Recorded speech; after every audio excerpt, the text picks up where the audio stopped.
I pledge allegiance to the flag of the United States of America and to the republic for which it stands, one nation, under God, indivisible, with liberty and justice for all.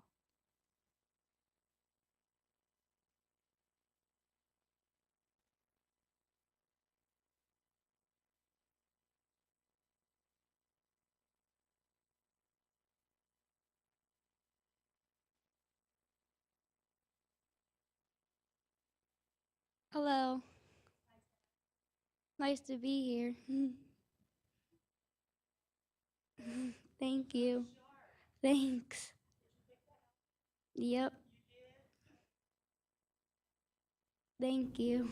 Jacob, what can you tell us about your life at Fountain Rock Elementary School? Do you have some favorite things that you like to do there? Well, I like science class and I like to learn about weather and science. And right now in science, we are doing a project about each night we have to go out and calculate the moon and what direction it is in. I really like doing that. Wow. We had a really big moon, full moon the other evening. Do you know anything about that? Yep. Do you know what that moon was called by any chance? Not yet. They haven't taught us that yet. Okay, okay. I understand that you're a reader. You like to Yes. read? Yep. And I understand I should ask you what your favorite book is. I like the playbook. So For play. what? Basketball. Ah, okay. He's a comedian. Good one, good one. And when you're not at Fountain Rock learning, what do you like to do? Well, obviously I like to play basketball and I like to ride horses. And I do karate at White Tiger. Hey, and do you have horses that you take care of? No. No? I just go over Heritage Harvest for camp. Wow, great. And do you have someone with you this evening that you'd like to introduce? Yes, my mom, Debbie Keller. Hello, welcome. Thank you for being here and for bringing Jacob. Jacob, thank you so much for coming this evening and for leading us in the pledge in the moment of silence. You're welcome. Board members, anything you'd like to ask Jacob? I think you covered it. All right, thank you. You're welcome.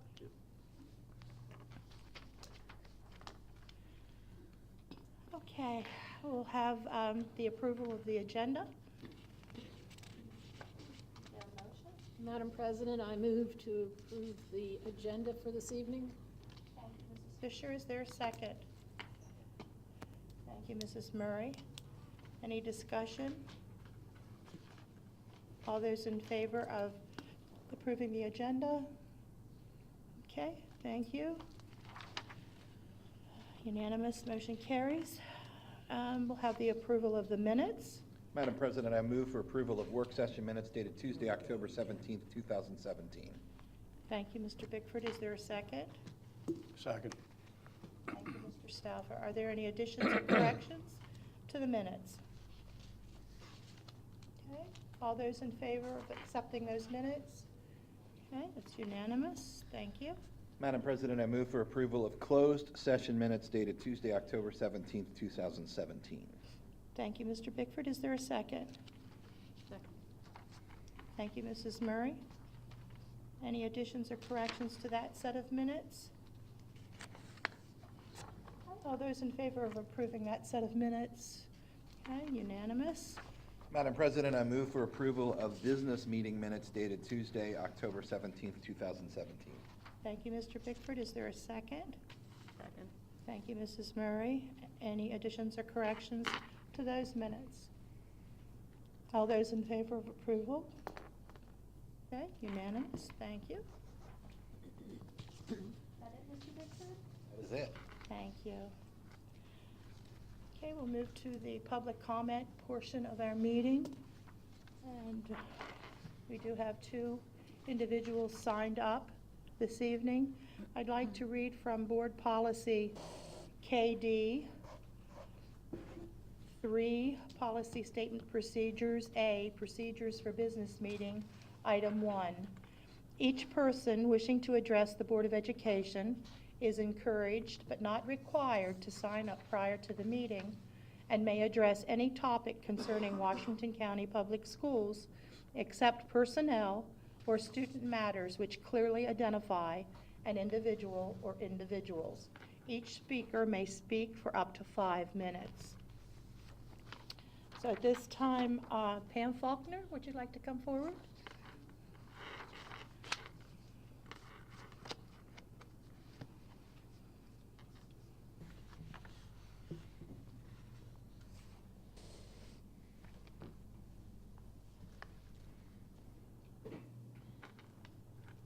Good evening, everybody. Good I evening. know you had a very busy day, and I hope it was a successful day. I was supposed to attend part of it and could not get there this morning, so I came to see you this evening. I just want to take a minute to sort of summarize what's been happening over the last month, maybe month and a half, with the issue that I'm concerned with. If you recall, the first time I came to speak to you, because I do not believe in saying this is a problem without getting a solution, I did offer to chair a project to raise the money for the public lunch debt.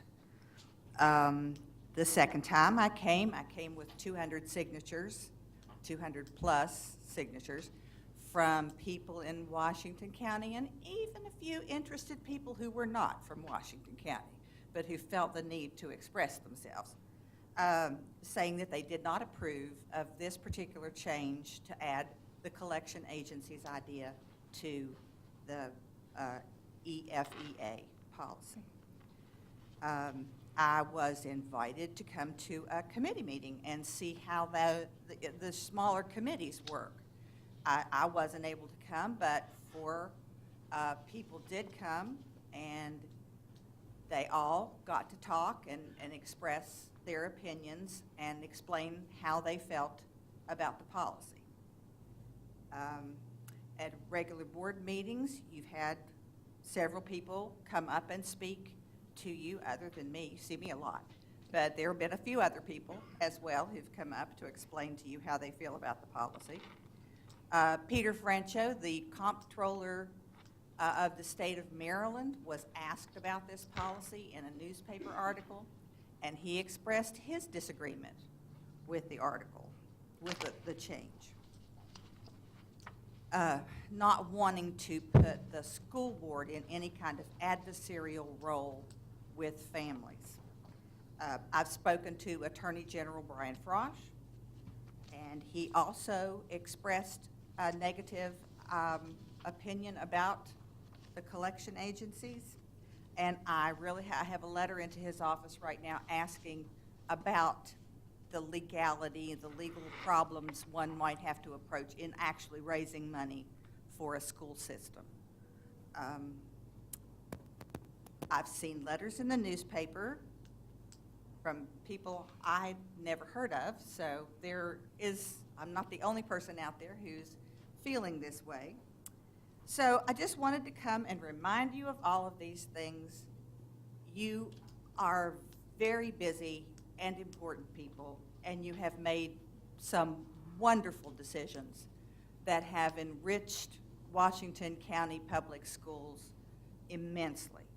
And I just want to ask you one more time to reconsider and vote against this particular change that will place families in adversarial positions to the board.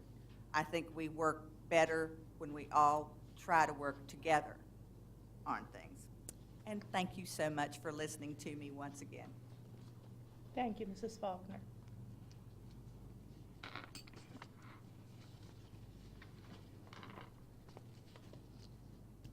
Diane DeLate, am I pronouncing that correctly? DeLate?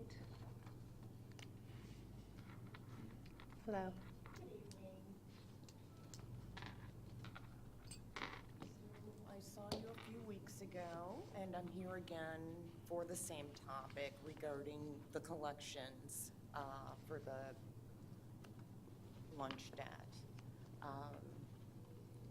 I understand the importance of managing budgets and all of that, but I just wanted to reiterate that I don't believe that it is in the best interest of the children for the board to go after the parents to recover these funds. I don't believe that it's our place to decide who can afford it and who cannot. We don't know what's going on in their homes, and a collection agency will only add stress, undue stress to the home. It's just simply not in the best interest of the students. I don't have children in the schools right now, but I do care about my community. I, as I said before, am willing to help to recover this debt. And I just ask that you consider voting against that. And at very least, give us the opportunity to raise the money. Give us a time, give us a bank account to put it in, and let us raise the funds. That's all. Thank you. Thank you for your time. Thank you. Is there anyone else who has not signed up who would like to speak during this public comment portion of our meeting? Okay. Board member response to public comment? Any of my colleagues have anything they would like to say in response this time? Okay. Seeing none, we'll move on to old business. Our first item of old business is the consideration of the second reading of proposed changes to policy KC, public-private educational partnerships, construction activity. Thank you. Mr. Good evening. Trotta?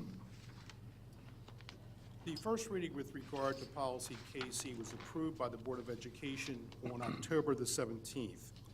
The policy committee recommended minor modifications to this policy to expand it to apply not only to partnerships that concerned construction activity, but also to partnerships that did not include construction activity. The community was offered an opportunity to provide comments. No comments were received. The policy committee is requesting the Board of Education to approve the second reading of the changes to policy KC. Thank you. Thank you, Mr. Trotta. Is there a motion? Madam President, I move to approve the second reading of proposed changes to policy KC, which is entitled Public-Private Educational Partnerships. Thank you, Mrs. Fisher. Is there a second? Second. I'm sorry, Mike one. Mike, thank you. Mike one. Thank you, Mr. Gesford. Discussion. Mrs. Fisher, would you like to speak first? The change we made was a minor one. It did require a change to the title because this policy no longer just deals with public-private partnerships that have to do with construction. Because occasionally various groups raise money for, say, programs, celebrations, various activities other than the actual construction of something. So we changed the title. We added one small phrase to the background item on the on policy KC to include this other type of activity. So there's very little change actually to what we proposed for the first reading. Thank you. Any further discussion, questions? Okay. The motion is to approve the second reading of proposed changes to policy KC entitled Public-Private Educational Partnerships, Construction Activity. All those in favor? Okay, it's unanimous and our student rep concurs.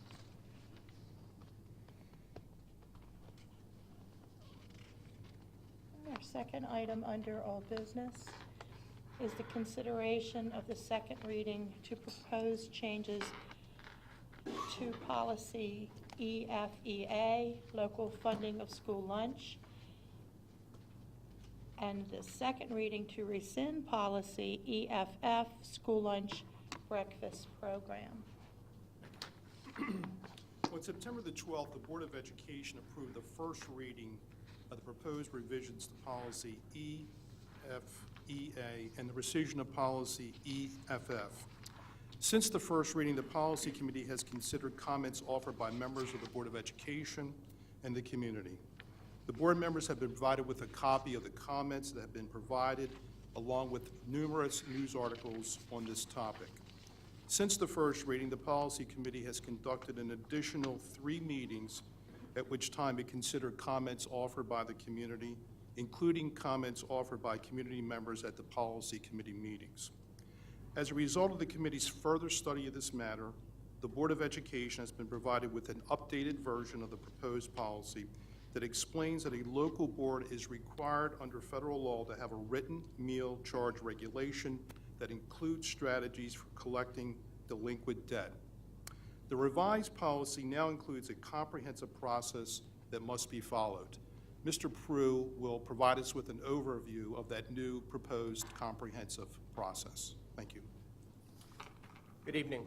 I'm going to probably highlight most of the vast majority of the changes. I think what's most in-depth and most interesting to the board members and the community is Section 4D of the document. It's on page 2 of the revised policy. And I'm going to walk you through some of the strategies that are in place and that the policy committee members have asked for and talk through some of those for you. The first item in terms of a student receiving a meal, I want to reiterate to you what we have said from the very beginning is that this change in the policy brings with it a change where a student, any student, receives the same regular meal every day at the point of service in the cafeteria, regardless of the ability of their family to provide funding for that meal. That is a change from the current policy that currently provides an alternative meal. And a review of many of our colleagues from across the state in our generic region, geographical region, as well as other districts that have similar demographics to ours indicate that the vast majority of districts are doing alternative meals and are continuing with alternative meals. And what USDA has asked for in the policy is for us to limit the identification of students in the cafeteria who don't have the ability to pay for their meals. This change does that and does it emphatically as opposed to the current practice that's in place. Moving to the next bullet, staff provides regular assistance to families now in completion of their meal applications, both through the Food and Nutrition Service Office, at school-based staff, pupil personnel workers, here at the central office. Sometimes members of the community will show up here at the central office looking for assistance, and we provide that on an as-needed basis. Further, the Department of Food and Nutrition Services phone number, and usually the supervisor's email is attached to just about every document that goes out so that the community knows who to reach if they have questions or concerns. The payment for school meals should be easy and convenient. Currently, parents can pay online through the myschoolbucks.com website using either debit cards, credit cards, PayPal accounts, or e-checks. Additionally, parents can still pay the old-fashioned way through cash and checks at the school level, where they can drop money in the school office, or the students can carry the money with them to the cashier in the cafeteria every day. In terms of reminders and notices that families might receive, I want to walk you through what practices are currently in place. For starters, meal balances are available to any student or staff member that uses the cafeteria are available 24/7 on the myschoolbucks.com website, through the MySchoolBucks application, as well as the WCPS app. Additionally, weekly low balance memos go out to elementary students in a written form. I believe that is on Thursdays, and they're sent home with students every week on Thursday. At the middle and high school level, cashiers work with students to remind them as their account balances are getting low that it is time to let mom and dad know that it's time to bring money in. At the point that a family starts to go into arrears for their accounts, every Monday night, an automated phone and text message goes out through our Connect 5 system, reaching every family that does have a delinquent account. Every other week, negative balance letters are mailed out of the Food and Nutrition Service Office for any family that is in arrears of $25 or more. What we plan moving forward is also a personal approach beyond that $25 limit, where Food and Nutrition Service staff and or school-based staff will reach out to families to discuss with them where they are with their account balances and how we can assist them, either through meal benefit applications or if there are other circumstances going on in the household, expense-related, medical-related, any circumstance that may prevent their ability to provide funding for their school meals.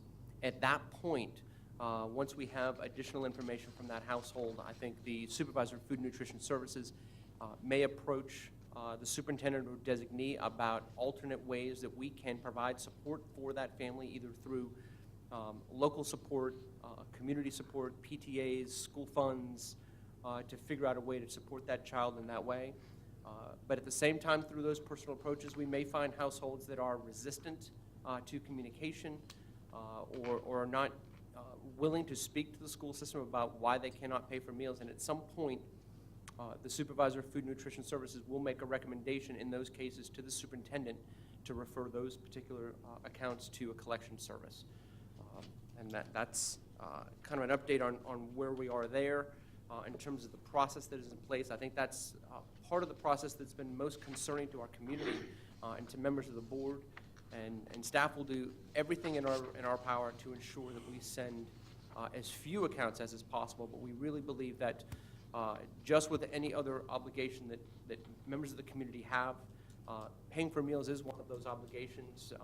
It is a duty of care for parents to provide meals for their children under Maryland law. And unfortunately, it is somewhat of a consequence of the actions of not paying that we bring this forward to your attention this evening. And with that, we'll take any questions you have. Thank you, Mr. Prue. Madam President, if I might. Yes, sir. Two things I just want to maybe clarify, Mr. Prue, and I want to make sure they don't go lost on the board. And I think they've gone lost even with our comptroller that is very good to Washington County, and we appreciate his support for Washington County. But the way I understand the changes, we are no longer going to offer an alternative meal to students. So when I go to the front of the line and I've reached the point that I'm to be offered an alternative meal, that's no longer going to occur. That's correct. But that still can occur in other counties. That's correct. So the federal law is not requiring us to eliminate alternative meals. We are choosing as Washington County Public Schools to avoid embarrassment of the child by allowing them to go and get the regular meal. Right, in some cases, maybe there's even a choice of different plate lunches. They no longer will get an alternative meal. That is not a requirement of federal law that we have to eliminate alternative meals. So we are eliminating a major point where a child could be embarrassed by getting an alternative meal. The second thing that I've seen in this policy that I think is not required by federal law, we can have a limited charge policy. Correct. Child could get 2 charges and we cut them off of all meals and stop. We don't, That's correct. regardless of their circumstances, they do not get a meal. We could, under this federal law, we are not required to have unlimited charging. So 2 major changes to our policy, 2 huge changes. No longer alternative meals. Every child, every day, will get the regular plate lunch. And every child will have unlimited charging. So every day, every child will get a meal. Is that correct? That's correct. I mean, those are 2 things that unfortunately, in all of our discussion, we've lost track of what the intent, I think, of staff was originally with this effort, was to eliminate that embarrassment of the child, which was the purpose of the federal law.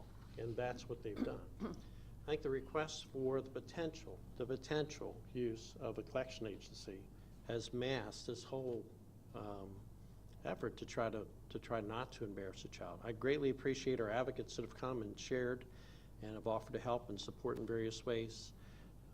I think there's also a concern, we'll have some families, once they find out there's no longer an alternative meal and there's unlimited charging, they actually won't fill out various paperwork that would provide assistance for them. For that very reason, that'll put the board at great risk of financial loss for the classroom. So I think the request tonight, I just want to be sure that tonight that those 2 points aren't lost. If the board chooses not to consider the collection agency, I would recommend that you reevaluate those 2 alternatives because they could drive costs significantly. Thank you. Thank you. Is there a motion? Madam President, I move to approve the second reading of proposed changes to policy EFEA entitled Local Funding of School Lunch, and to rescind policy EFF entitled School Lunch Breakfast Program. Thank you, Mrs. Fisher. Is there a second? Second. Thank you, Mrs. Murray. Discussion, questions for Mr. Trotta or Mr. Prue? Mr. Stauffer. Again, to reiterate what Dr. Michael has said, being a former government teacher, I appreciate those who have stepped forward, signed the petition, came here to advocate for their position. That's what our democratic system of government is all about and so forth. But I want to make sure that I understand this. If the collection agency is available, there will be, before anybody would be referred, there would be, I don't want to use the word investigation, but there would be a thorough consultation with school authorities, principals, anything we can find out about the families and so forth. And in fact, if we find out that they actually are unable to pay, there may be no referral whatsoever. That's correct. And in fact, there might not be any referrals ever made under this policy because everybody falls out. That is a possibility.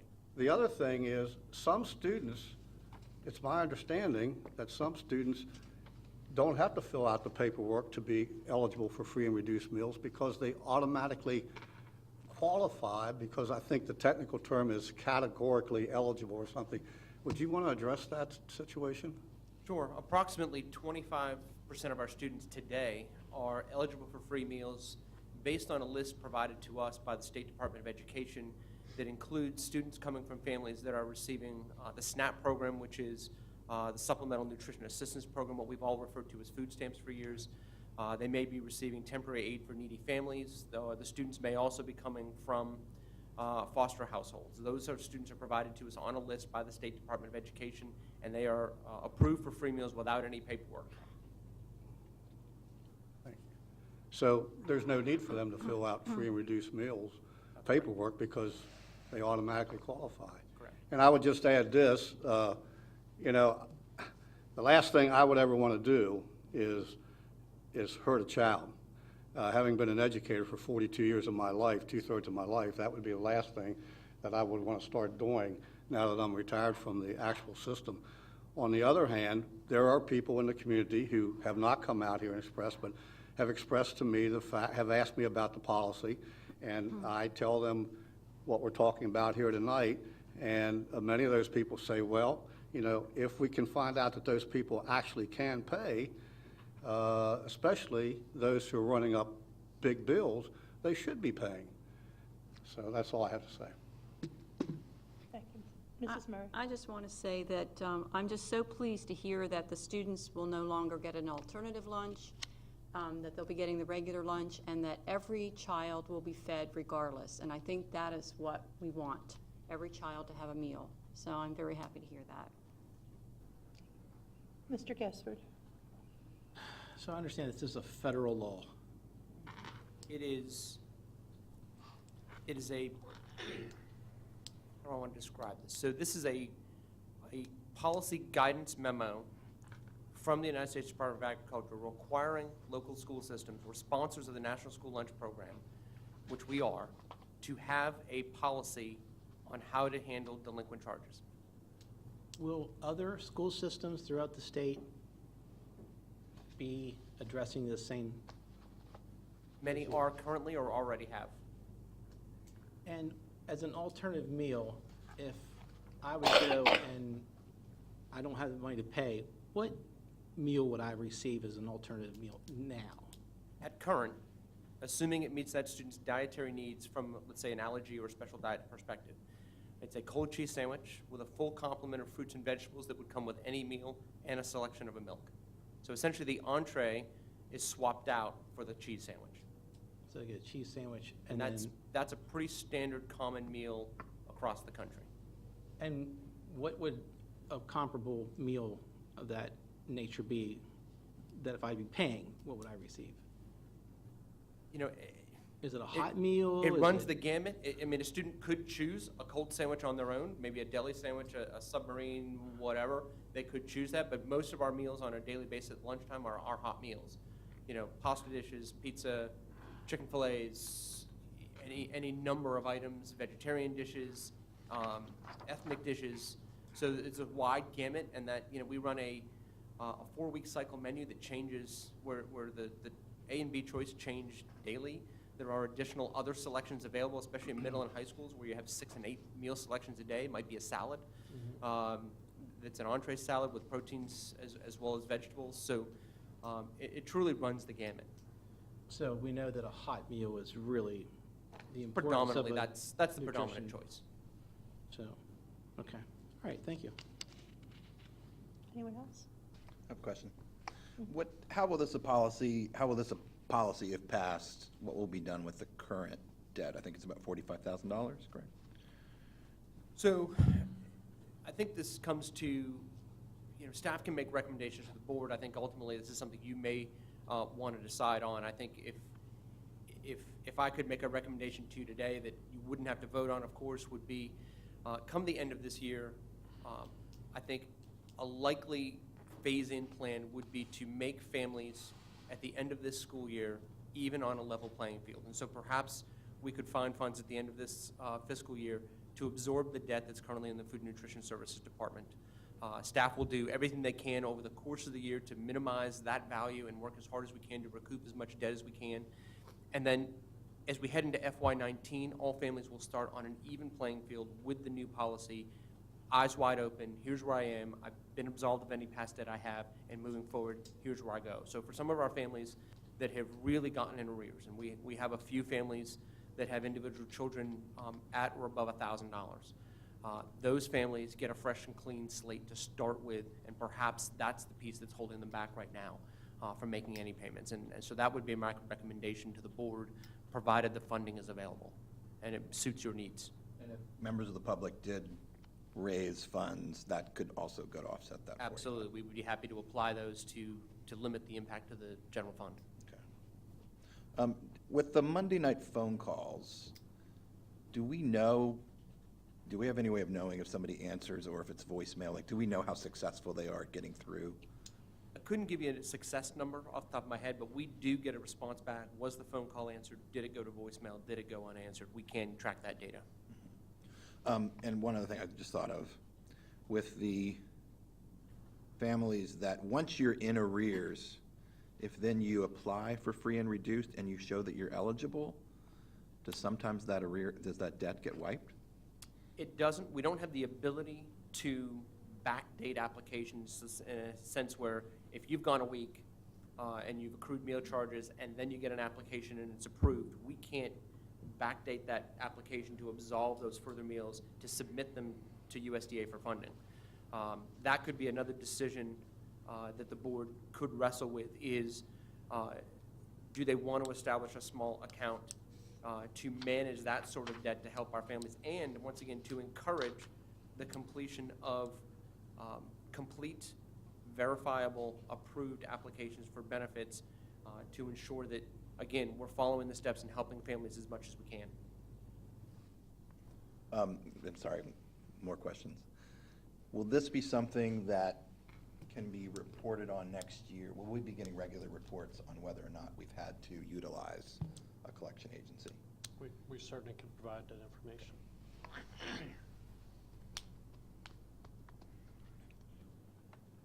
Mr. Ridenhour. Obviously, you know where I stand. Nothing has changed. I mean, I read through, and you can see if I wasted all the time of places I marked, it would take much, much longer. There's a couple of things that I would like to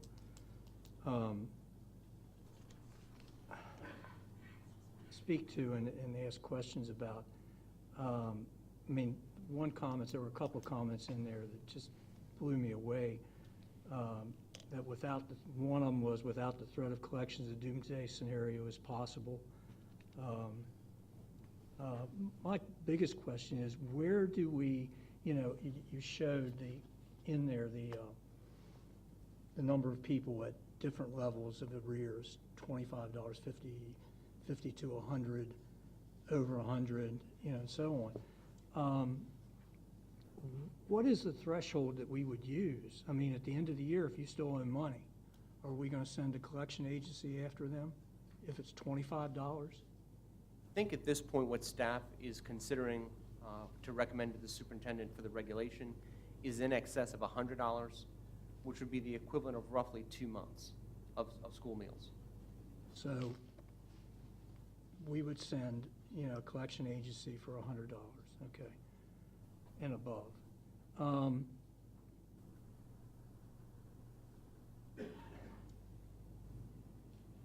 Who would make, one of the things that worries me when I read this was the fact that it was said that we're not, we don't want to burden or go after people who have real financial issues. How do we make that determination? Who is going to be the individual on our staff who decides that John Doe can afford to pay $1,000, or Jim Doe can afford $100? Who's going to make that determination? With all due respect, I don't know.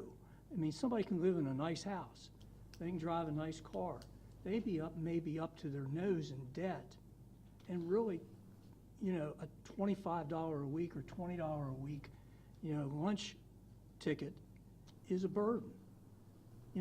How do we know that? I mean, we're going to start asking for financial disclosure forms from parents to say, okay, you have enough money to pay your child's meals. I mean, where do we draw the line on this? I'm sorry, Jeff. If we go after every penny that's in arrears right now, obviously some of that that can't come over from last year, right? Did we pay Multiple years. Huh? It's multiple years. So you're looking back several years, we didn't balance the books last year? We carry balances, negative balances from year to year because the Food Nutrition Service Enterprise Fund cannot absorb that debt. So we've been carrying it. You didn't come, or the food, that group, the Food and Service didn't come to the board and say, okay, we're $20,000 in debt, okay, and we need to clean the books. We've never done that. We haven't, and I think our concern, Mr. Ridenhour, with all due respect, is that if the Board of Education takes the current policy that's being proposed, and we choose to provide meals to every student that presents in the cafeteria as hungry and does not have funding, or has funding, but every student, that there is a likelihood, the vast majority of our debt is accrued at the elementary level, where we currently have an unlimited charge policy, and that money then carries with those students into middle and high school and never gets paid off. And so the concern is that volume will grow, and at the same time there may be families who are eligible for free meals and may just choose not to complete the meal benefit applications because they know that I might accrue a debt, but it's going to get paid off and absorbed by the Board of Ed at the end of the year anyway, so what's the difference? And for every 1% we lose in farm rate, we risk $500,000 in compensatory education funding to the general fund. And it's that larger pot of money that I think we need to guard against. Well, and I understand that. I'm not disputing what you're saying. But again, if people are not, and we think they might be in a position that they can get farm, and all the nice things are all the things that that we do. Are we really getting through? Do we know we're getting through to any of them? Have we ever taken a farm form for somebody that owes $1,000 and knocked on the daggone door and said, "Hi, I'm so and so. Your child is a great kid. We want to make sure that we can help him in any way that we possibly can. We notice that, that you're having some trouble paying off your debt, your food service debt. How can we help you? Would you mind taking the time to fill out that form?" Sometimes, face-to-face works a heck of a lot better than a cell phone call or a phone call or a text message, which they may not get, or even a letter, which they may not get. Can I answer that? No, not yet. Not until I'm finished. And I've heard the rumor that there was somebody that was at Disney, so they must be able to pay. How do we know that? You know, just because somebody's at Disney doesn't necessarily mean they paid for it. You know, maybe a relative paid for it, maybe a church paid for it to get the kid to you know, an opportunity he may never have. So, you know, I mean, I still have a bunch of questions. Just, you can answer this better than anybody. The alternative meal would cost approximately how much less than the standard meal with an entree? Because you said, you know, they get the side stuff. They just get a sandwich instead of a chicken cutlet or whatever it might be. Probably in a range somewhere between 30 and 50 cents per meal. Okay, that's what I thought. And finally, I guess, and, you know, I could probably go on for a while. We could disagree and not, you know, just going to say we're going to agree to disagree. I respect you that much. If we have to pay, and probably about 50% to a collection agency, we're still going to hold and have a $23,500 debt at the start of next year. If we get, you know, if we get everybody to pay off what they owe, it's going to cost us $23,000 to do that. We're not going to get all that $47,000. We're going to get a portion of it. So, I just don't see. I still can't. I can't wrap my head around it, Jeff. I apologize. I understand. But I just can't. I think the optics of this thing bother me immensely. You know, I don't want us to be, you know, the big bad wolf and go after people that may not be able to pay. Because I'm sure there are people out there, and they may be one of the two of the $1,000 ones, you know, and they may be the type of people, we have people in, I mean, I taught in South County. You know, I remember Dargan and what was it, Sandy Hook. You know, those people have serious pride. You know, they don't want any handouts. They don't, you know, they don't want to talk to you about it in some instances. But I think if you make a relationship or try to get a relationship with them, maybe one-on-one, and I know that takes time from our staff, maybe we'll get a better result than we're getting right now. I will say, though, that one other thing, as I look at this, what would it be, D, let's see, I apologize, D, the D portion, where it goes beyond local boards of education are required under federal law to establish a written meal charge regulation that includes strategies to collect on delinquent debt. Federal law provides that unpaid delinquent debt must be absorbed from funds other than federal funds. Obviously, that needs to be there. But then we go down and we're writing in a policy regulations. With all respect, but regardless of the amount of money families are to be provided with needed assistance, those should be part of the administrative regulations. I don't see that as part of a policy, particularly when you get down to number 8. You know, after all steps have been enumerated, have been taken, and after consultation with the family, it's determined that the family has the ability to satisfy the obligation. And then you go to the payment plan, and using a collection agency. So I can't support this. I never will. So, that's it. Mrs. Fisher.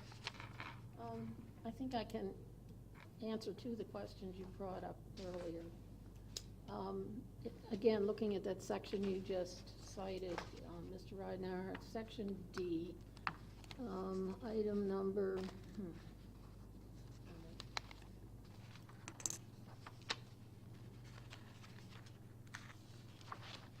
number 6, in the event a negative account balance remains after several reminders have been provided, a school official will reach out to the family. You asked about personal contact. Also, number 8 talks about personal contact because it would have consultation with the family. Again, if all other attempts had not been, and at that point, even if at that juncture, if they will not respond or talk to that board person, then we would consult with the principal and other people at the school that would probably know, or hopefully would know more about the family's situation before we would make any decision whether or not to use the collection agency. There was something else you said, and I can't. One of the things, and perhaps President Williams will want to speak to that, this section, a screen section, was added at our last meeting, and we discussed the situation with the regulations. These are items that we absolutely wanted in the policy because the regulations can be changed very easily. We did not want these things changed. We wanted to insist that all these steps were taken, and therefore we kept them in the policy rather than having them put in the regulations. And I also want to emphasize the fact that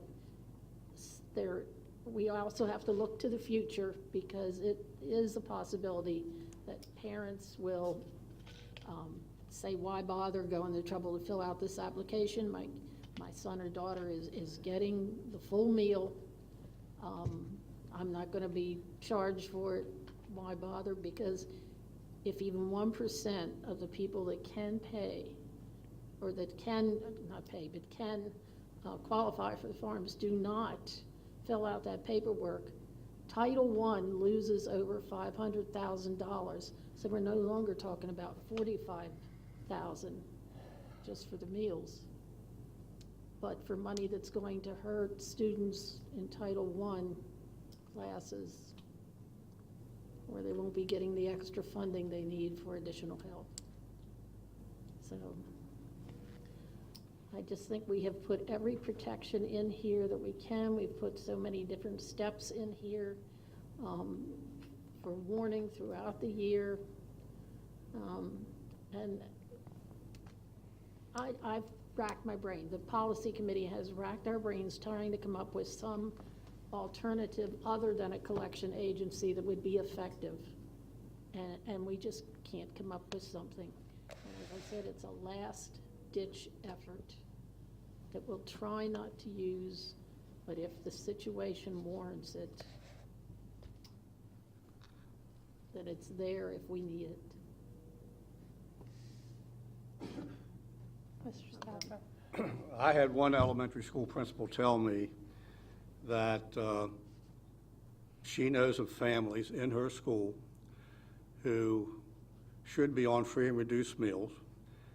They will not sign up for whatever reason. And she said, we make personal contact with those people. She said, I do it personally. I make phone calls. I go to their house if necessary, and so forth. And she said, if you will give me the information, I will fill the form out for you. And they refuse to do it. And in this day and age, I don't see anything wrong with accepting help if it's offered to you. I don't see any shame in that. Everybody in life at some point needs some type of assistance or help. It may not be financial assistance and so forth. But I am completely satisfied that the staff of this Board of Education, of WCPS, is not going to refer someone to a collection agency if it, as has been said numerous times, if it's the absolute last resort. I'm not completely fond of the idea, as Mrs. Fisher has said. We've racked our brains and so forth. But I know when I was the AD at Williamsport High School, the boosters would pay the athletic activity fee, or whatever it's called. Was $55 back 5 years ago. I've been out 5 years, so I don't know what it is now, just offhand. But once the word got out that the boosters would pay this, and we had a certain list of, I told the boosters, I said, we need a list of qualifications so that when people call, I can make the determination. Of course, the biggest one was if you were on free and reduced meal, you got it paid. All right? But then there were a list of other things if they weren't on that and so forth. And I would answer all kinds of phone calls, people wanting their athletic fee paid when they didn't qualify after we went down the list, and I can't remember what they were. I've been now 5 years, and I just would read from the paper that that we had made up and so forth. And I'd say, I'm sorry you don't qualify. And generally, they would accept that, and then they would end up paying and so forth. But unfortunately, I firmly believe, although it may be a minuscule number, I do believe there are people in this society who will take advantage of the system and do it knowingly. I hate to say that, but I really believe those people exist out in this world today. Is there any further discussion? You got Okay. a student would like to speak. Oh, I'm sorry, I didn't see your hand, I apologize. I just want to Mr. ask. Diallo. Yeah, I just want to ask Mr. Prue, would we be opposed to maybe increasing the threshold? Because I remember you stated how $100 would be equal to 2 months' worth of lunch. So maybe raise the threshold to $300, have it 6 months' worth of lunch. Because if we have to send the debt collecting agency, I don't see why we can't give them more time to have these reminders and come up with the funds. I think any amount of money is a feasible amount, and that's something that staff can definitely review and make a recommendation to the superintendent, and that amount would be included in the final regulation when it's approved.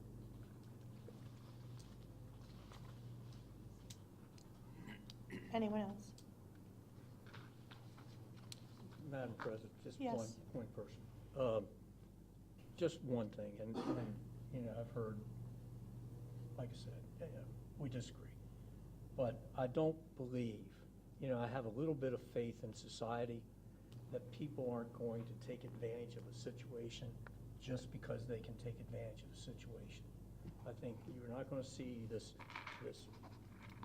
explosion of people deciding, I'm not going to fill out my free and reduced sheets, I'm not going to do this, I'm not going to do that, and I'm going to milk the system. I don't believe that. I don't think it would have been any different. I think the problem is that this came up and it became an issue. And if there's a couple more people that are taking advantage of it, it's our fault because we decided to have a discussion about it. I just, I've got to have a little bit of faith in society because it's a little difficult to have that on occasion when I watch what's going on in the world. But I trust the citizens of Washington County are going to take advantage of it. So, but that's. I think also we need to trust the staff of the WCPS, have a little bit of faith in them that this is not, this policy is not going to be enforced and the regulations that accompany it are not going to be enforced recklessly. All right, we'll move to the vote. The motion is to approve the second reading of the proposed changes to policy EFEA entitled Local Funding of School Lunch, and to rescind policy EFF entitled School Lunch Breakfast Program. All those in favor of the motion to approve? 2, 3, 4, 5. What's your hand up, Mr. Diallo? Thank you. Those opposed? 2.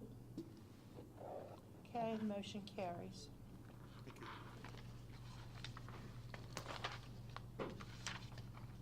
Thank you, gentlemen.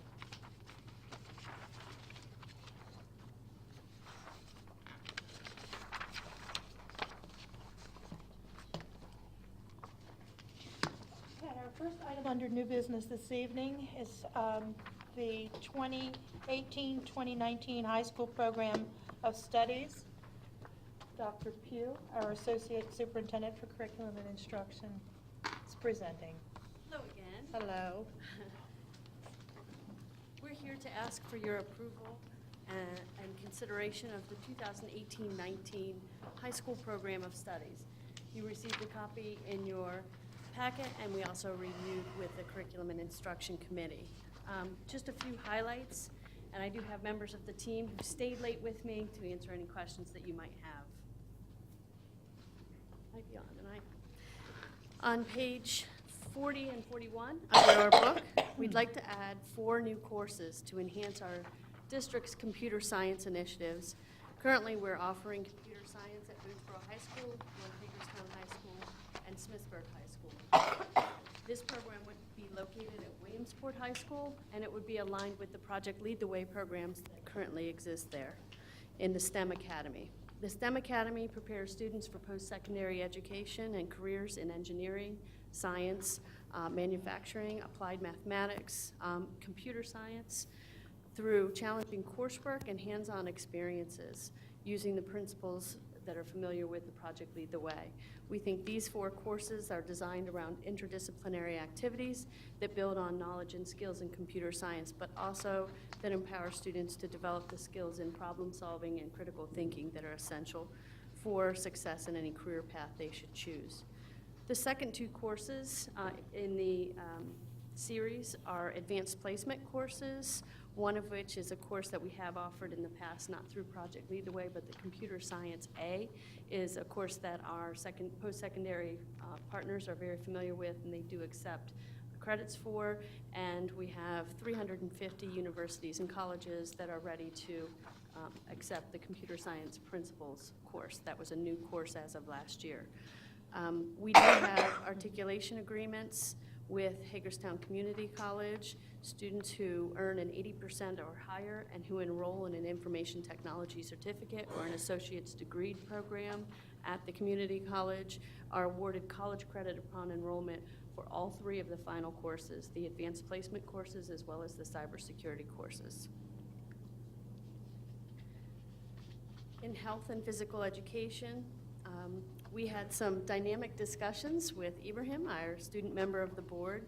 He spoke to us about the need to be able to continue physical education beyond Phys Ed 1 in a way that was clear and delineated so that when students were taking Phys Ed 2, 3, and 4, they had other opportunities as well to engage in personal and health life fitnesses. So Mr. Michael and I worked together to take some of the courses that we were offering and divide them into 2 clearly delineated paths. Here, the team sports path, which would be your typical Phys Ed 2, 3, and 4, and then the fitness path, which would offer weightlifting, life fitness, and aerobics. So we thank you for your work and for representing your peers and recommending improvements to enhance our course offerings in physical education. For our English learners, on page 24 in your copy of the program of studies, we're actually proposing a new course sequence, essentially adding a newcomer course for those students who are new to the country. English learners are the fastest growing student population in the United States, and it's estimated that by 2025, 1 in 4 of K-12 students will be an English learner. Since 2014, the U.S. Citizenship and Immigration Services has detained more than 206,000 unaccompanied children crossing the Mexico-U.S. border. And many students who come with us come with challenges of having little or no formal schooling, having high levels of mobility, or having some formal schooling but interrupted schooling. We do feel that adding this course will help us to meet the needs of our newest students and provide them with sufficient time in English learner courses to meet the new course standards that are measured by the Access Assessment. In fine arts, on pages 61 through 63, we're simply proposing a course title change. Our recommendation is to remove the word general from the courses of band,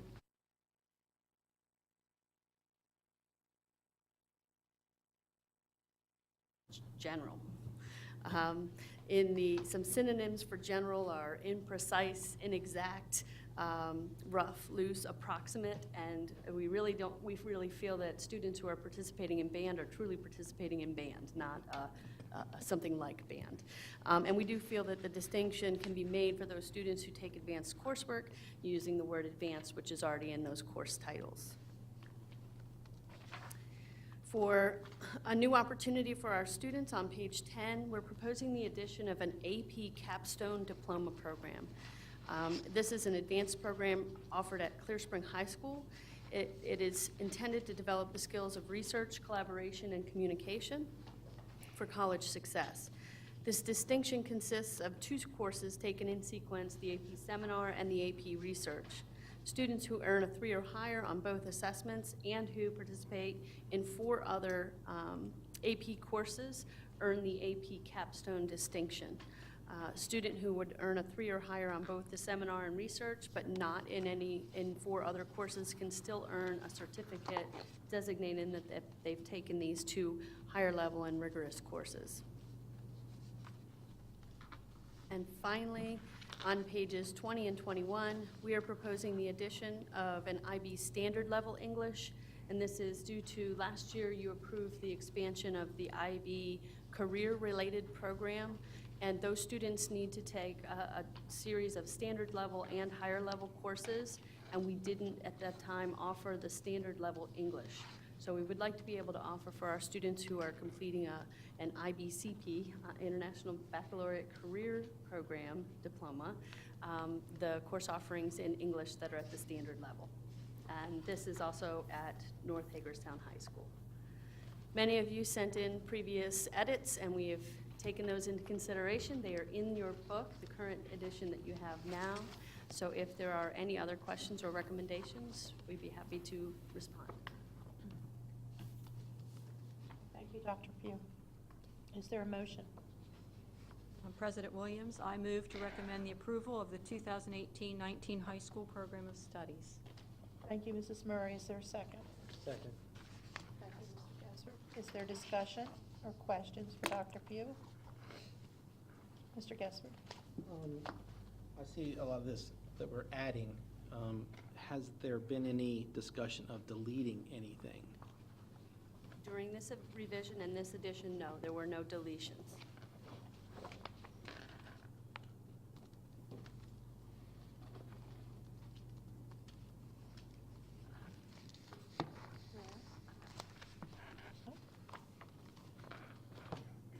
Motion is to recommend approval of the 2018-19 high school program of studies. All those in favor? Okay, it's unanimous. Student member concurs. Thank you.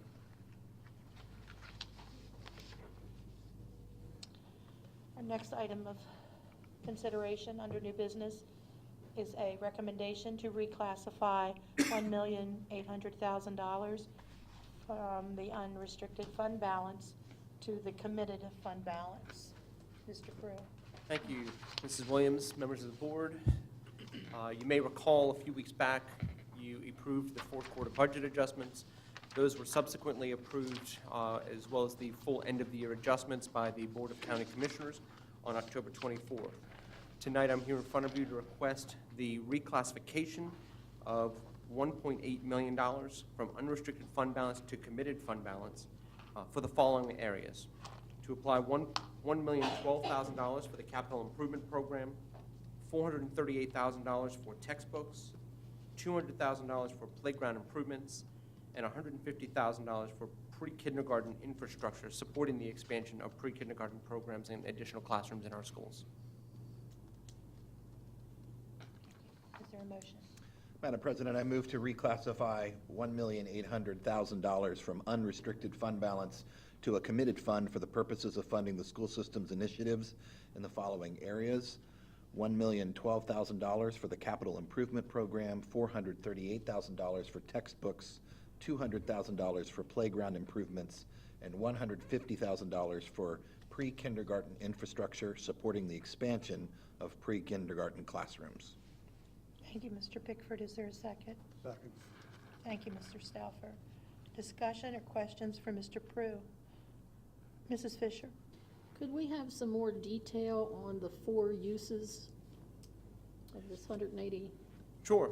So specifically, the $1,012,000 brings our CIP fund complete for the work to be completed this summer under that program. We moved forward $500,000 that was committed to us from the county last year that we did not need. We moved that forward to the current fiscal year so that we're able to complete this summer's work. So this makes those projects complete and fully funded.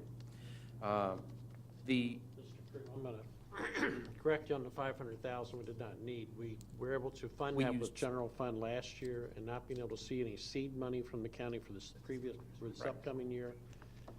The budget that was approved by the Board of Public Works in May approved several projects, and we needed approximately $1.5 million for our side of those projects that have already been approved in May.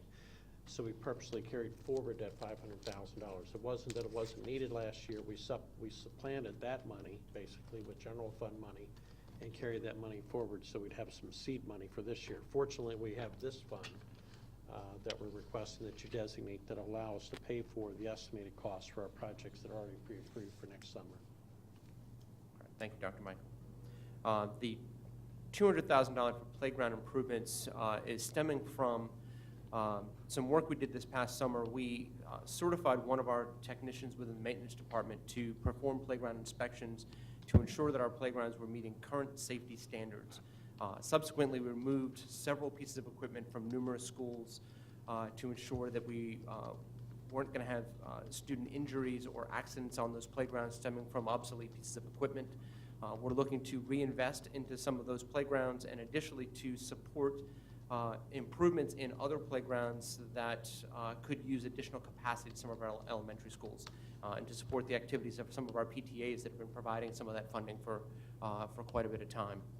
The $150,000 in pre-K classrooms, as you know, the expansion of pre-K is a strong initiative of the school system, ensuring that we have more students that are kindergarten ready when they enter kindergarten. Our best results are coming from our pre-kindergarten programs, but that comes at a cost, and this amount of funding would go to support equipment, centers, additional desks, maybe toileting facilities that may be needed to retrofit certain schools to make sure that we can expand into as many classrooms and as many schools as we can. And I may defer to Dr. Pugh if she's behind me, specifically if you have questions on textbooks, but we have, over the last number of years, held back on purchasing textbooks or tech books as we were shoring up the curriculum and some sort of catch-up money where we've reallocated those funds in previous years for other purchases, and now we're supporting that increase in textbook purchases with these funds. Thank you. Mr. Stafford? When you talk about $150,000 for the, and I know you just answered this, but infrastructure, is that an ongoing thing? Are we going to spend that money for now, or is we building a fund there, or what? Well, this is it's seed money to extend, and I know Dr. Michael has a plan for expansion to get our enrollment numbers up and registrations for pre-kindergarten, but every time we add classrooms, we have a cost to develop the infrastructure for those new classrooms. So this fund will support that moving forward. Right. So we've already expanded some of our programs just since the school year started, so we actually backfill some of the funds that we use for that, as well as we've already pre-bought for our next pre-K program we're planning on implementing. We don't have the wearer right now, but I hope to start one here in another couple months. We hope to add another one. So this is, as Mr. Prue has described, excuse me, essentially look at these teeny tiny chairs and teeny tiny desks that we have available to our pre-K. At 4 years old and 5 and 6, 7-year-olds, it's a big difference in sizes. So we need to outfit our schools with a complete set of desks and chairs and other resources. So we kind of have a canned package with each program that we start, that we purchase. And Mr. Semler and Mrs. Henson do a great job in supplying that list that we need for each program. Any further questions, discussion? Okay, the vote is on the motion to reclassify $1,800,000 from unrestricted fund balance to committed fund balance for very specific purposes of funding school system initiatives. All those in favor? It's unanimous, and the student member concurs. Thank you.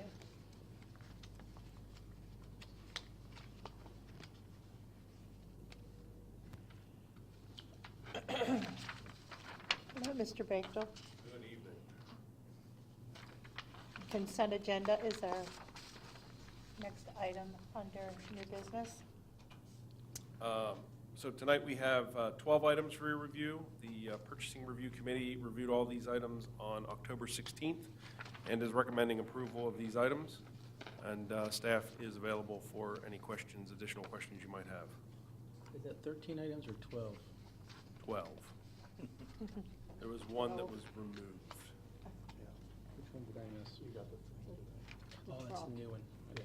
All right. Look at Truck. your first page. Is there a motion? Madam President, I move to approve the awards, renewals, and procurements for unit price contract for asbestos abatement to Asbestos Specialist, Inc., Baxter Group, Inc., Retro Environmental, Inc., per the unit prices listed.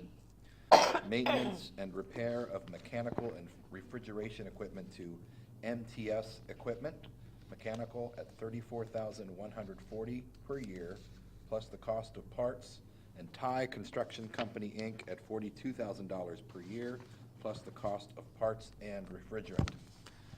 Professional auditing services to Smith Elliott Kearns and Company at a total cost of $50,990. Professional nursing services to Maxim Healthcare Services, Inc. and Delta T Group Maryland, Inc. at the unit prices listed. Desktops and laptops to Dell, Inc. at a total cost of $112,444.18. Bulk gasoline and diesel fuel deliveries per the bid factors listed. 650 Apple iPads to Apple, Inc. at a total cost of $191,100. Servers and digital storage equipment from Dell, Inc. at a total cost of $132,805.01. Amazon business items to Amazon, Inc. at an approximately yearly spend of $80,000. Paint and paint supplies to Sherwin-Williams at an approximately yearly spend of $56,000. Auto parts and delivery to Napa Auto Parts at an approximately yearly spend of $33,000. MRO equipment, supplies, and services to W.W. Granger at an approximately yearly spend of $55,000. Thank you, Mr. Bickford. Is there a second? Second. Thank you, Mr. Stauffer. Discussion or questions for Mr. Bechtel? Mrs. Fisher? This isn't about any particular item in this. I'm just wondering if in the future it would be possible to have a department and line item associated with each item in the consent agenda from the budget book. Some of these would vary across a lot of departments and budgets, potentially. We could look into it, though. I think we could reference the line. I mean, staff works a lot with numbers and combinations of numbers, but we could reference the budget line, the page of the budget book, and the budget line that the funds would come out of. Maybe if it's across, like you're saying, an item that's across maybe 4 or 5 departments, maybe that one we'd ignore, but the ones that are just reference to one particular.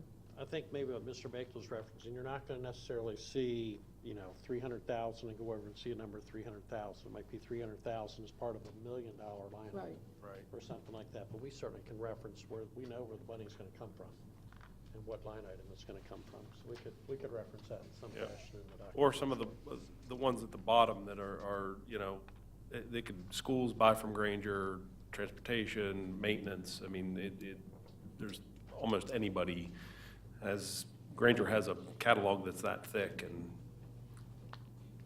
Understood. Anyone else?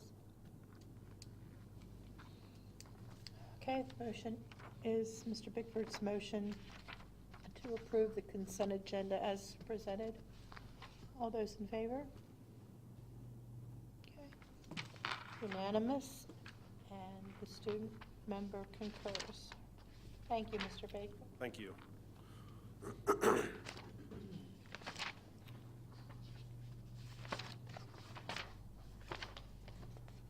Mr. Prue, welcome back. Thank you so much. As part of the superintendent's report tonight, we have a couple of presentations, and then I have a few announcements to make after the presentations. Our first one will be our enrollment update for September 30th. This is the number that we base our state aid off of in the future. And in addition to that, we also have an update on our free and reduced meal rate. Immediately following Mr. Prue and Mr. Criswell's presentation will be Terry Baker and Lindsay Darr from Human Resources, which will provide an update on our hiring process this year. Thank you, Dr. Michael, members of the board. So as Dr. Michael mentioned, this is our annual report on student enrollment. So we are reporting on this evening tentative numbers from the September 30 enrollment report.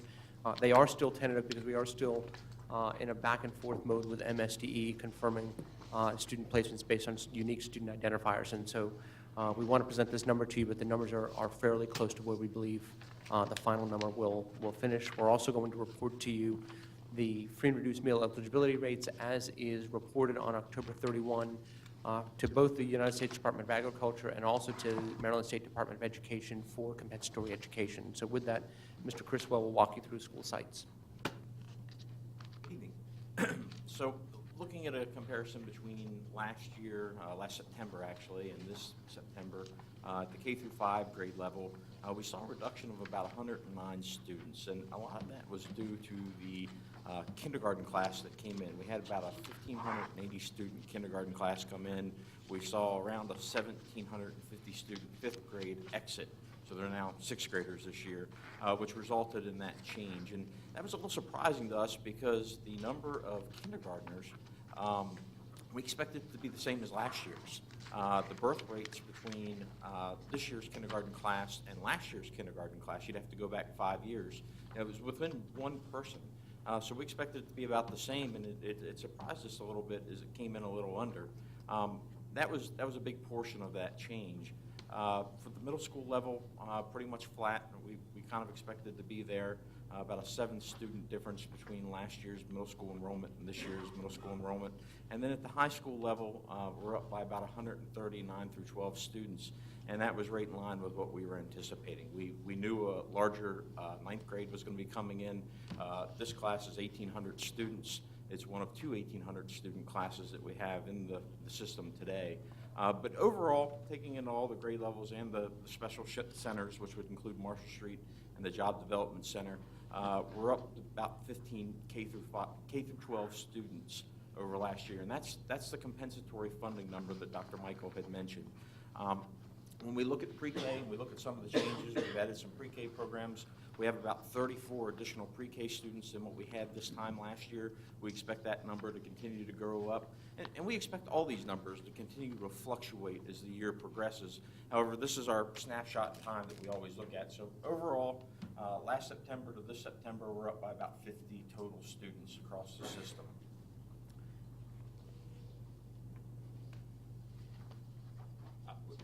I got you. It was showing up here. So looking at a graph of the last 20 years, you can see that we're not quite growing as fast as what we were up through 2010. We had a pretty inclined slope of growth.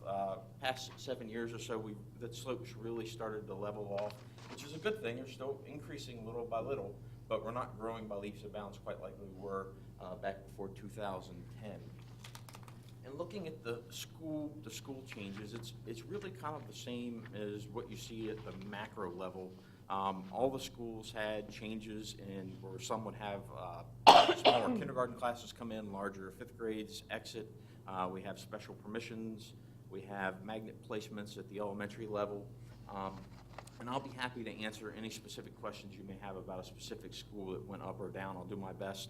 But overall, pre-K through 5, we saw a decrease of about 75 students. So on the first page where we had 109 K through 5 students and we added 34 pre-K students, the net together would be in a loss of about 75 total elementary students between last year and this year.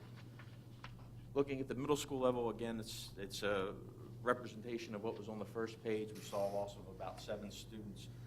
At this level, Western Heights, the one I'll point out, this is the second year of their magnet program, so we kind of knew that was going to be coming up. We'll expect them to bump again next year as that program goes to where it's at all 3 grade levels. This year, I believe it's just at 6th and 7th. At the high school level, again, same growth number as what was on the first page. I want to point out Barbara Ingram. This is the highest enrollment we've ever had at Barbara Ingram since it's opened, so I want to point that out to the board. It's something we're continuing to monitor each year. And then, of course, our special schools, Marshall Street and Job Development Center, every year we come in right around 80, 84 or 85 students. It seems to stay pretty static. From a free and reduced meal perspective, we actually saw a decline this year of 1.6%. It is, I think in your package you have a school-by-school comparison. It is somewhat all over the board in areas where you may see an elementary school in a region that had a climb in numbers, but then a middle and a high school number that was reduced. But by and large across the system, we did see a reduction of 1.6%. It is worth noting that the unemployment rate in Washington County from this time last year to current is down about 0.5%, which is an indicator that the economy is recovering. And all indications that I'm reading in financial news is that the economy is going to continue to boom into 2018. Businesses are revving and money is still cheap, and manufacturing is revving up. So I think that's good news for our community with the number of warehouses and distribution centers we have. That means we're moving product within this country, and that's good news for the community.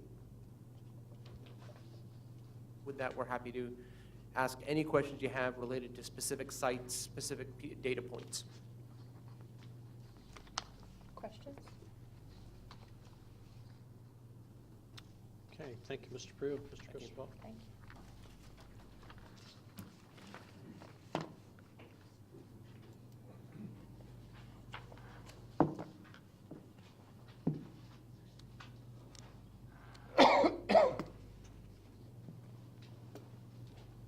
Good evening. Good evening.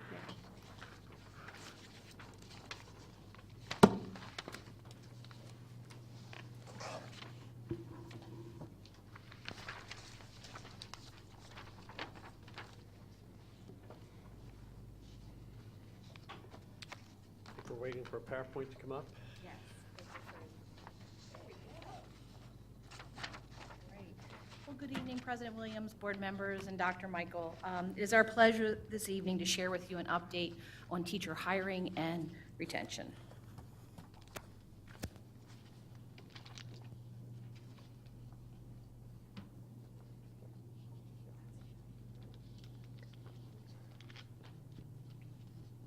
Anybody give us any help on the PowerPoint, please? Jerry, go ahead. And then board members have copies of the document. Absolutely. As you can see from our table that's in front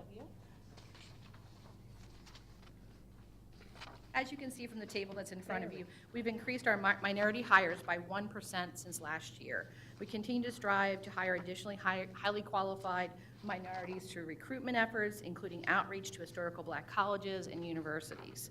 In addition, we are attempting to strengthen the number of minority hires by building stronger relationships with our current student observers and student teachers. Minority hires, along with hires in critical contact areas, are important goals of our daily work in HR as we plan and carry out our recruitment efforts. Looks like we're one screen ahead here. So as of September 30th, as you see on the screen, for this school year, we're pleased to share we've hired in challenging top priority content areas in the following number of teachers. We've hired 16 English teachers, 15 math teachers, 7 science teachers, 10 career technology and education teachers, 15 special education teachers, 6 world language teachers, and 4 male elementary school teachers. Hiring summary for the 2017-18 school year, we hired 124 teachers overall, 57 elementary, 22 middle, 40 high school, and 5 other. We used a more focused approach when we did our recruitment efforts this year. We reached out to our content specialists to find in our hard-to-recruit areas such as math and science what new hires or teachers were performing well, and then going to those colleges and universities to let their career centers and education programs know your students are performing really well, we have positions available for the coming school year, and we're interested in doing more hiring from your school. We have also, so we did a new teacher survey for all of the new teachers that we hired. We sent out surveys to all of them, 124. We had 88 responses. As you can see, the majority of our new hires did come with teaching experience. 65% of them had some teaching experience when they came to us. Another 35% had no prior experience, and 31% had 3 to 5 years of experience. When asking the new teachers their top 3 reasons for choosing WCPS, in order, there was shorter commute, communication, which included with staff and parents and stakeholders of the school system, and opportunities for advancement. Some of the additional reasons for choosing WCPS included salary and professional development opportunities. We asked our new teachers to rate the hiring process overall, with 5 being strongly agree, down to 1 being strongly disagree. And as you can see, the new teachers felt strongly that they had an accurate sense of WCPS through the hiring process. They appreciated the availability of human resources staff and the organization of the interview process. We had an opportunity for the new teachers to provide some open feedback as part of the survey, and overall the responses were very positive about the personal support and resources they received. We also sent a survey to a random sample of 500 current teachers with 5 or more years of experience. The percentages in the pie chart that you see before you represent years of experience from the 317 responses we received, which is about a 63% response. We asked these teachers, these randomly selected teachers, for the top 3 reasons for their continuing employment with WCPS. Top reasons included salary, commute, and school-based support. Additional reasons included benefits and working environment. Out of the 317 current teacher responses, 76% are extremely satisfied or satisfied. We also asked current teachers to rate their current WCPS experience. Current teachers agreed, and that is a rating of 4 or above, that they experienced support by other CES departments outside of their curriculum area, general support from WCPS, problem resolution from WCPS, and an excellent workplace. But we will continue to strive to improve all support for all employees. We want to see 4s and 5s in all of these areas for our employees, including new initiatives to recognize the great work our staff are doing to promote student achievement. Also, with the retention survey, we asked for open feedback. We asked for open comments. Overall, the responses were positive about the support they receive and the new technology and resources that are provided to them. Current teachers seem to agree that change is good, but remind us that communication of change is very important to them. We conducted an exit interview survey of the teachers who parted from WCPS last year. Of the 105 surveys sent, we had a 59 responses, which is a 56% rate. This pie chart shows the years of service of those who responded to the exit survey, so of the 59 responses. There's a chart here detailing the number of resignations, retirements, and non-renewals since the 2012-13 school year. And to give you a point of reference, if we're looking at percentages, this varies, with our smallest percentage being the 2013-14 school year at 5.5%. Our largest percentage on attrition was the 14-15 school year at 7.6%. This past school year for 16-17, it was 5.9%. When asking teachers their reason for leaving WCPS, the top 3 reasons were retirement, relocation, and workload. So looking forward in our hiring process and what we want to do, we want to continue to build our relationships with our colleges and universities, focusing especially in the targeted areas of Maryland, Pennsylvania, and West Virginia, where we do hire most of our teachers. We want to build relationships with the colleges and universities. We are improving our outreach with our student observer and student teacher placements and starting to use that as a pipeline for recruitment. We're happy to report that just today we hired someone who is currently student teaching with Washington County to start working with us. So we want to continue to use that as a pipeline, identify vacancies, hire as early as possible, and continue to work with the content specialists and supervisors through the recruitment process. We want to sell WCPS to our candidates, help them to understand why they should work, live, and play in our community. Looking forward to improved retention, which is just as important to us as the hiring process and getting the right people in the right spots. We want to continue to build strong relationships with employees through excellent customer service, commitment to every employee's success, and recognition of their great work. We want to work with senior leadership to provide leadership and growth opportunities. We want to create opportunities for collaboration, wellness and work-life balance initiatives, professional development, and meaningful experiences throughout employees' careers. We want to continue to work towards operational excellence by promoting a positive organizational tone while increasing efficiencies to achieve the highest possible levels of employee performance, compensation, benefits, and ultimately, student achievement.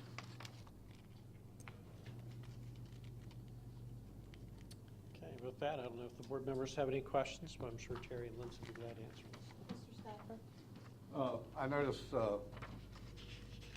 one of the reasons for attrition, 2017, 2018, number 3 was workload and so forth. I know I heard discussions over the last few years since I've been coming to board meetings and stuff about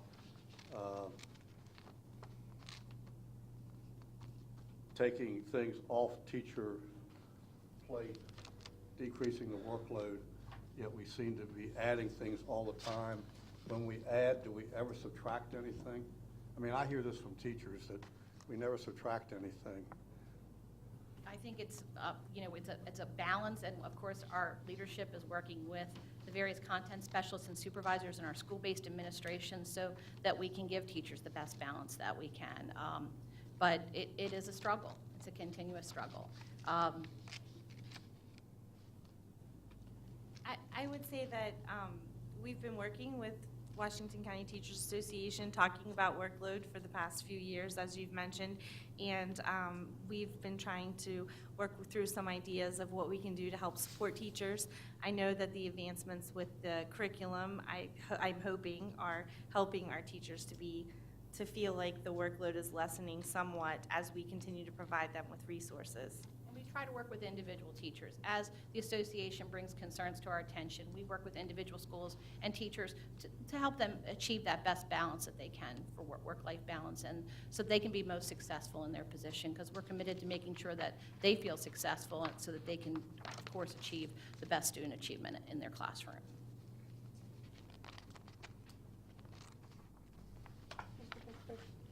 Forgive me if I didn't hear you right. The reasons for teacher attrition, was that the number one, so if somebody said workload, was that the number one reason that they left, or was it The one of number one top? reason was retirement at 42%. No, I get that, but on the survey, did they have multiple options? Yes, Okay. they did. So they might have said, I relocated, but part of the reason I relocated was because I thought the workload Perhaps, here was too hard. Okay. Thank you. Mr. Gesser? Thank you. Just a couple things on the attrition. The student discipline and parental involvement, what are we doing to correct that? That's at 24%, and it seems like that's something that we can help the teachers out. What are we doing? We're talking about on teacher attrition? Yes. Okay, so it's 24% student discipline and parental involvement. Matt and Rick, Dr. Akers and Mr. Semler work extensively with principals to work with principals, to work with teachers to be able to make this a better balance for them. I know there's guidelines across the system. There's county guidelines for student discipline, and that is reviewed, and they discuss situations through their PD and also with parental involvement. I mean, they also give them, Mr. Akers, Dr. Akers, and Mr. Semler work with the principals and the assistant principals so they can better understand how to get parents involved and how to make them better understand the criteria that the principals and assistant principals are using in the schools to make decisions on discipline. Using the same decisions, working with teachers to get their feedback, working with parents to help them understand why those decisions are made. So I see we're working environment is also at 22%. Do you feel it's that maybe the teachers don't feel safe, and that may be a reason why they're leaving? That's not something we've heard. I would not say, that's not something that has come up in the comments that we were having from the exit interview. I'm thinking working environment is probably just meaning Workload. stress with workload and the work that they have to do. And then if they are dealing with some difficult behaviors in the classroom, that adds to that environment of just maybe feeling that they're not being as successful as they'd like to be. Being safe is not something that has come to our attention, but we do feel the workload and just general being able to keep up with the pace of the expectations, of course, in their classroom for both parents and the requirements of the curriculum for students. Okay. And then on the very first page, the diversity of this year, having a 6% minority hire, I know that's a challenge, and I understand that. Are we working with our diversity that we can set a goal of trying to get, and I mean, we spin our wheels on this one, and I think we put a lot of energy and effort into it. We're not really seeing any results. When do we stop this and go another direction? Well, right now, we're waiting. Dr. Pugh will be doing a report on the Diversity Ad Hoc Committee, the board committee, and that has a lot of recommendations for the board to consider that we can move forward with, that will help with not only the culture and how we work together as a community, but also in the hiring process and where we can find those minorities to increase that number. It may look like baby steps that we're moving forward, but we are moving forward. 2% from 14-15 to 15-16, and then 1% from 15-16 to 16-17. We've had some minority hires this year. We're continuing to look for avenues to increase that. And when we talk about minority hires, we're talking about, you know, various issues of diversity, including those male elementary school teachers and those critical content areas. But we're anxiously awaiting to see what the ad hoc committee is recommending, what the board would like to adopt, and we'd like to move forward with some of their recommendations if the board feels that it's a positive direction. I'd like to just see, you know, more than 7 minority hires, you know, a year. So would we. I mean, you know, say 6%. I mean, some people don't have the number here. I mean, we're talking 7 people. I mean, that's not very much, and we need to do a better job at that. And we agree with that. We'll continue to strive to find And I those appreciate that. minority hires and make that happen. Thank you. I appreciate that. Mrs. Fisher?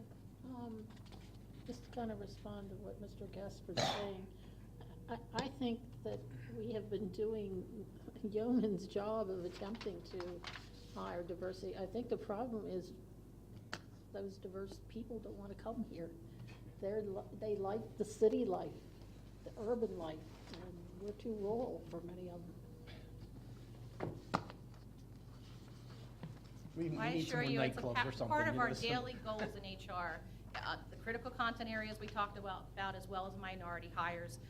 It's something that's on our mind. It's in every step direction we do with advertising, the colleges that we visit, the career centers that we contact. We want to hire the best candidates for Washington County Public Schools, and we're hoping to be able to increase those minority numbers. And I've always said, if we could work within our system, I know there's some students out there that I bet you if we worked with them and say, you know, let's give you a couple years and we'll work with you as a teacher to become a teacher, stay here in Washington County. You know, I think that's where you're going to find, you know, and maybe not so far down the road where you're going to have to entice someone to come back, but there's people that want to stay here. Maybe we need to look in our own backyard to see, you know, what we can do within our system where we have students that may become teachers and I'm not talking just an English teacher or a math teacher, but, you know, gym teachers, you know, those are the type of teachers too. I mean, they can be role models, you know, for many students. And I think that we miss out on, you know, it was because our vision is so far, you know, over the mountain. Maybe we just need to look within our system and say, what can we do to get the local student to maybe change their pathway and become a teacher within our system if we can offer them something special to stay. It's something we are looking into. Right now, we're working diligently to really get to know our student observers, the students that are young and doing observations within the schools, as well as our student teachers. But we do have high hopes and a lot of discussion and brainstorming going on about how we can outreach to high schoolers, to middle schoolers, how we can redirect them and show them what a great career path they could have with Washington County Public Schools. That's good. I'm glad to hear that. What percentage of our student teachers would you say we hire if you had to take an estimate? I do not have that percentage right off the top of my head, but I do know, yes, we have the IDEA Academy, which was started last year for student teachers, where we are bringing them in for professional development. and Courtney Leard heads that up. They have monthly meetings, and I know what Courtney had shared with me is that every person that had attended those IDEA sessions regularly was hired either by Washington County or by another Maryland school system. And the ones that were hired by other Maryland school systems was simply because we didn't have a position to offer them yet, and they got an offer earlier somewhere else. So if they're taking advantage of our opportunities that we're doing to grow them, they are being hired. Anyone else? Thank you. Thank you, Beth. The last couple of things I have are just some announcements. Next week's American Education Week is declared by the National Education Association. I just want to express my appreciation to our many, many teachers, our administrators, our ESP staff for the hard work that they do every day. I know that next Wednesday is a special day for educational support personnel. It's actually a day we recognize them. So they know how much I appreciate them. I've worked alongside many of our educational support personnel in various capacities, so it's a special day for them to be recognized, but I do appreciate all of our staff that work so hard to teach our students every day. Also, it's almost time of the year to start our Teacher of the Year nominations. I think on November 13th, we begin opening the nomination process. We did have the opportunity to go to the state banquet a week or so ago. It was a wonderful event to celebrate with Carolyn Holcomb, our current Teacher of the Year, but we start that process all over again real soon. And lastly, I just want to remind parents we're coming to the end of the first marking period, so we're a fourth of the way into the school year already. If you haven't signed up for Parent View or you need any help with that, certainly see someone at a school. We can help with that information. We have the WCPS app. It's available to parents now. You can make kind of a quick link into your students' grades, and we'd encourage you to do that. There's no school on Friday for students. Staff will be having a professional day on that day. And that's all I have this evening, Ms. Williams. Thank you, Dr. Michael. Our next item of business is personnel action. Dr. Bishop. Good evening, Dr. Michael, Mrs. Williams, Mr. Stauffer, and board members. As discussed earlier in closed session, there are several staff changes for your review. At this time, I ask for your approval of tonight's personnel actions. Is there a motion? Madam President, I move that the board approve the staff changes dated on November 7th, 2017. Thank you, Mr. Rodner. Is there a second? Second. Thank you, Mrs. Fisher. Is there any discussion? Any questions for Dr. Bishop? Okay, the vote is on Mr. Rodner's motion to approve personnel actions. All those in favor? All right, it's unanimous. Thank you. Thank you. We'll move on then to board member committee reports. Mr. Diallo, would you like to begin? The student government will have our second meeting of the year on November 28th at Weston Heights from 9:30 to 1 o'clock. All right, thank you. Mrs. Murray. Yes, the Curriculum and Instruction Committee met on Tuesday, October 24th, where Dr. Pugh gave us an update on the changes to the high school program of studies that we saw this evening. And our next meeting will be Tuesday, November 28th at 10:30 a.m. in the board conference room. Thank you, Mrs. Murray. Mr. Bickford. Our last Finance Committee meeting, we discussed many of the items that came to you this evening that we voted on. And I don't, have we set the next one? Or is it next? I'm drawing a blank. Do we have one scheduled? Finance meeting scheduled. 14th sticks in my For the mind. 14th, is it next week? Next week, next Tuesday morning at 8 a.m. Thank you. Thank you. Mr. Gaspard.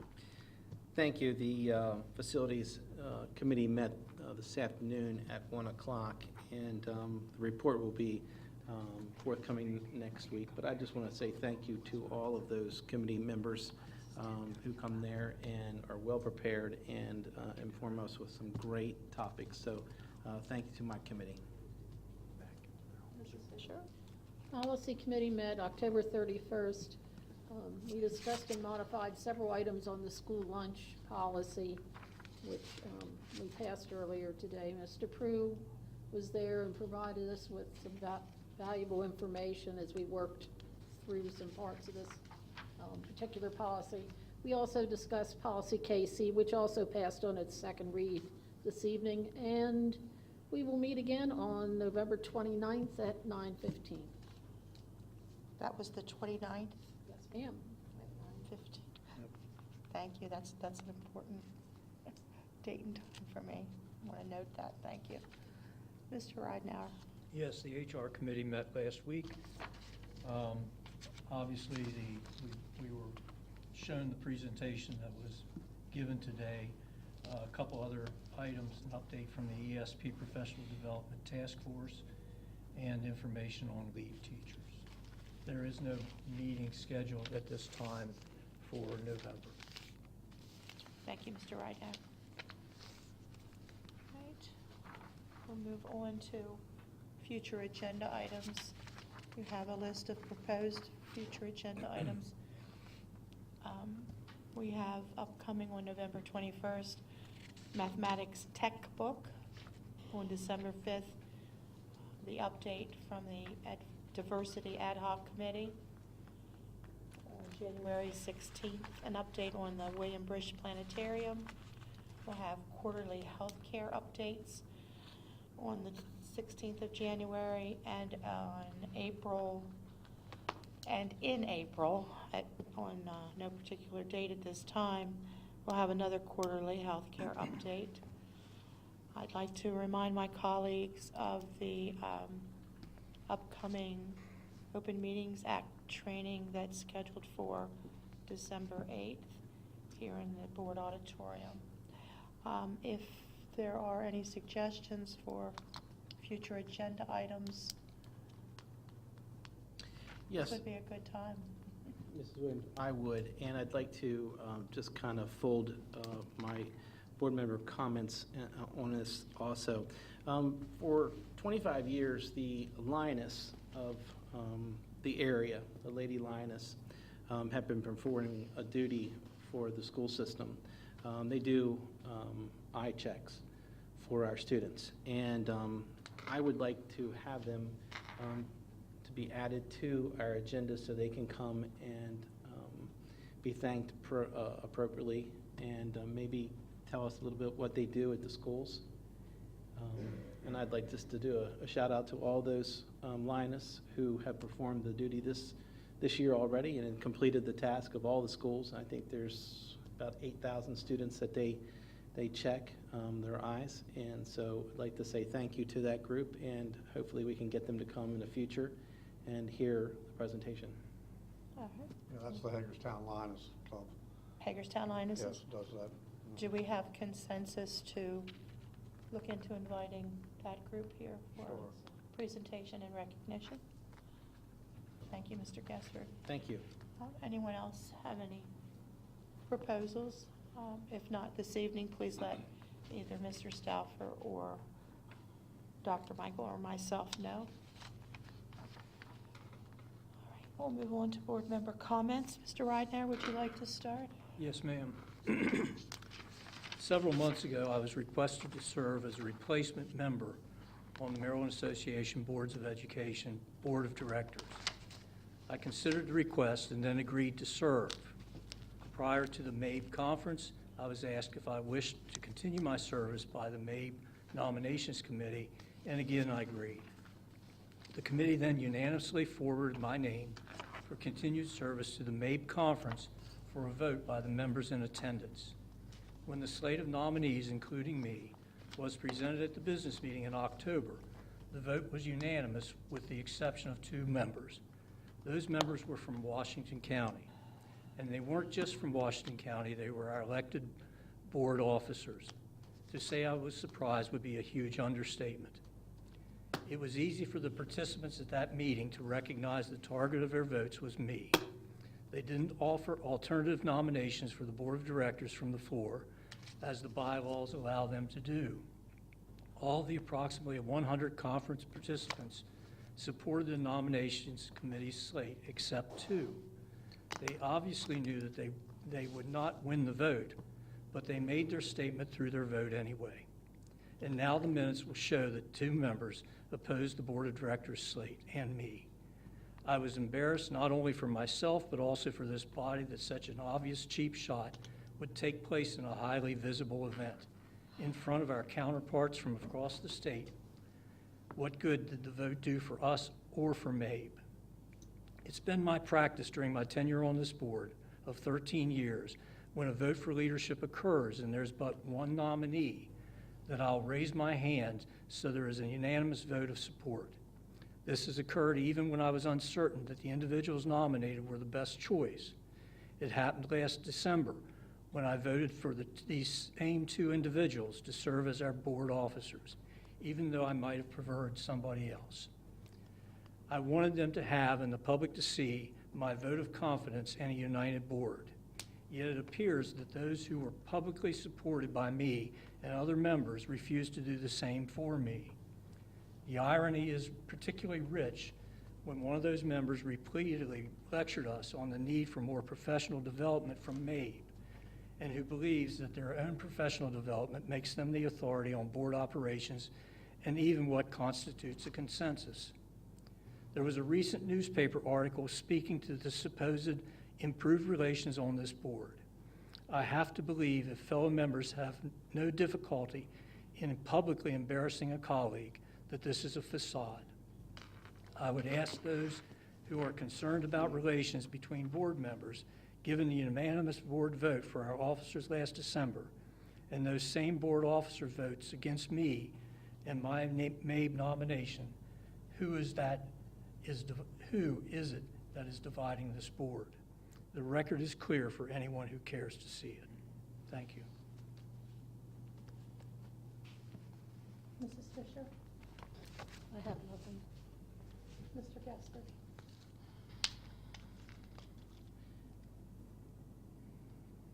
I have nothing.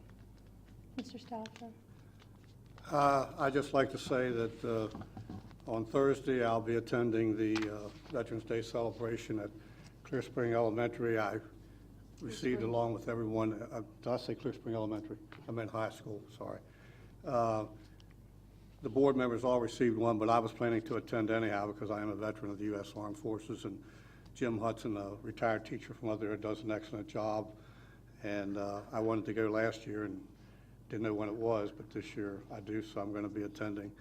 And I'll be at a MABE Legislative Committee meeting in Annapolis next Monday. Mr. Bickford? So you caught me checking Facebook, but it's pretty neat to see that we're live on Facebook, and a couple people had questions. I did check with Dr. Michael, but one of the questions I thought we could answer for them was, hold on, let me find it. Does Antietam Academy, it's disappeared now, but some schools automatically all the students end up getting free lunch, correct? And So, what is that based on? Mr. Prue, you're going to have to help me here. So CEP, is that the title of the program? We have a program of certain percentage of the students are eligible for free and reduced lunch. The entire school gets free and reduced lunch. I even think the staff gets free and reduced lunch. So just very briefly, Jeff, share about that. We have 11 sites that are part of the Community Eligibility Program. It's a federal program that offers free breakfast and free lunch to every student within those schools.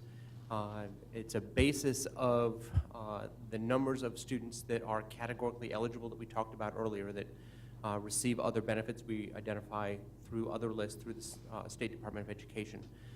It's a federal program. There's a large funding formula that goes behind it. I don't want to get you too far in the weeds, but we do have 11 sites that are part of that program. And I think she was specifically asking about Antietam Academy, but I noticed on your list they're already at 88% free and reduced, right? Antietam Academy is one of the schools within that program, and the students receive the free meal without a meal benefit application. There are predominantly elementary schools, but those that are not elementary would be Antietam, Marshall Street, and the Job Development Center and Family Center. Yes, sir. Mrs. Murray? Oh, I just wanted to say that I will also be at the Veterans Day program that Mr. Stauffer is attending, and I'm looking forward to it. My husband was a veteran, and I've always supported the veterans, and I'll be happy to be there. Mr. Diallo? I want to thank Dr. Pugh, Mr. Michael, the Curriculum and Instruction Committee, and any other individuals that are involved in listening to my concerns and implementing the new physical education pathways. I think this is going to be a great opportunity for students. Yeah, that's about it. Thank you. Meeting adjourned.